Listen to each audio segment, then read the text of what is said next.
Okay, Priya sir. இப்போ தேமுதிகவை பொறுத்தவரையில் இந்த பத்மபூஷன் விருது விஜயகாந்த் கொடுக்கப்பட்ட பிறகு அது காலம் கடந்து கொடுக்கப்பட்ட ஒரு விருது என்று பிரேமலதா விஜயகாந்த் கருத்து தெரிவித்திருக்கிறார். இதே போல புதிய தமிழகம் கட்சியின் டாக்டர் கிருஷ்ணசாமியும் தொடர்ச்சியாக அந்த கோவை அருகே இந்த விவசாயிகளுக்கு அமலாக்கத்துறை சம்மன் அனுப்பிய விவகாரத்திலிருந்து தொடர்ச்சியாக இப்பொழுது பாஜக தொடர்பாக மத்திய அரசு தொடர்பாக விமர்சனபூர்வமான கருத்துக்களை வைத்துக் கொண்டிருக்கிறார். தேமுதிக புதிய தமிழகம் இரண்டும் பாரதிய ஜனதா கட்சி கூட்டணிக்கு வருவதற்கான வாய்ப்புகள் இப்போதைக்கு இருக்குதா சார்? ஏன்னா 2 தொகுதிகள் தான் இந்த ஒரு தகவல் பரவிட்டு இருக்கு பாருங்க.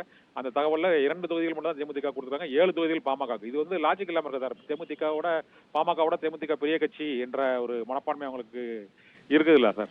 பாமக உண்மையிலேயே பெரிய கட்சி தானே. பாமக 5% ஓட்டு இருக்கிறது. தேமுதிகவுக்கு கடைசியா 0.42%, 0.42% போட்டு தான் உங்களுக்கு இருக்கு அவங்களுக்கு.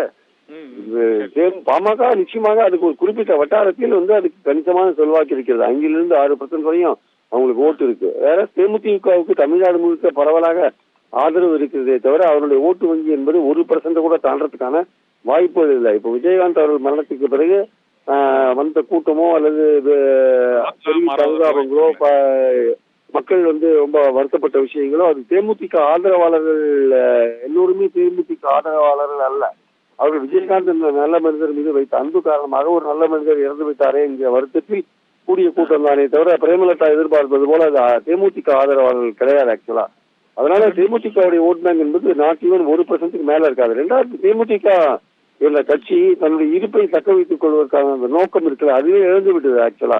திமுக இரண்டும் வேண்டாம் என்று சொல்லி ஆரம்பிக்கப்பட்ட கட்சி இடையில் தடமாறி போய்விட்டது. விஜயகாந்த் இறந்த பிறகு கிட்டத்தட்ட அது வந்து அதோடைய செல்வாக்கு என்ன இருக்குன்னு இன்னும் வரப்போற எலெக்ஷன்ஸ்ல தான் தெரியும் ஆக்சுவலா.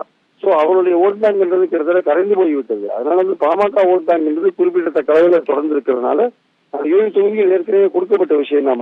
பாமகவுக்கு கூட்டணிகளை கொடுக்கப்பட்ட விஷயம் தான். அதனால வந்து ஒரு பெரிய ஆச்சரியம் கிடையாது.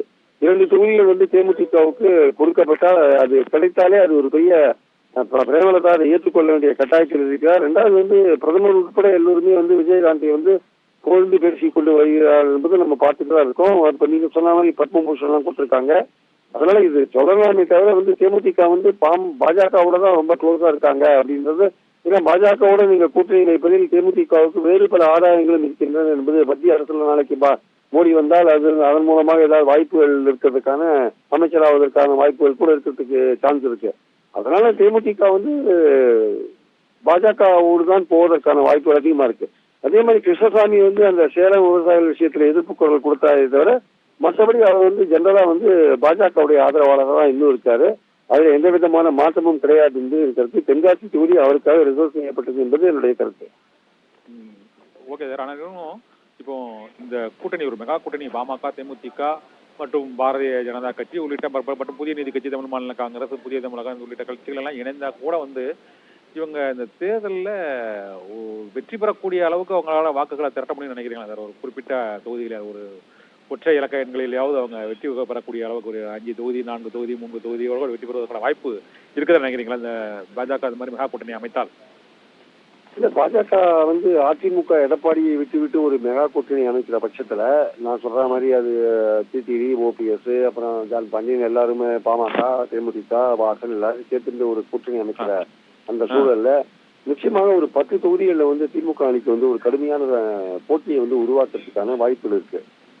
வந்து ராமநாதபுரம், சிவகங்கை, தூத்துக்குடி, தென்காசி, கன்னியாகுமரி, அப்புறம் கோயம்புத்தூர், திருப்பூர், அப்புறம் இங்க சென்னை, இப்படி பல தொகுதிகளில் வந்து பெரிய போட்டிகளை, கடும் போட்டிகளை உருவாக்குறதுக்கான வாய்ப்புகள் இருக்கு. அதுல 1-2 தொகுதிகளை வெற்றி பெறுவதற்கான வாய்ப்பும் இருக்கிறது.